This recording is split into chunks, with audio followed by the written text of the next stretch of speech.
Hello friends नमस्कार जय जगन्नाथ। जेहेतु आज नॉनवेज बारी थिला सकाळु सकाळु आम माछ भजा आउ भात गरम भात माछ मंजी खाई देइथिलु। माछ भात खाई सारा पर माछ आउ किछिटा थिला म भाजी देइथिली।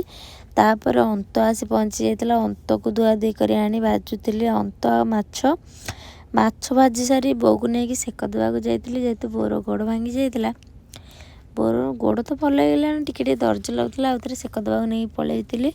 आ सेक देकी आसला बेले जो खरा होउतला आम टिके माँ झील आखु रस पीवाई रही जाइलु।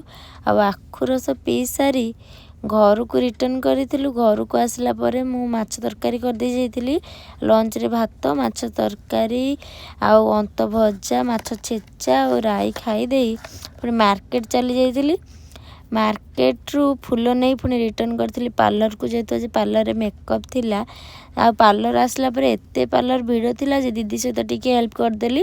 रोची टाटा।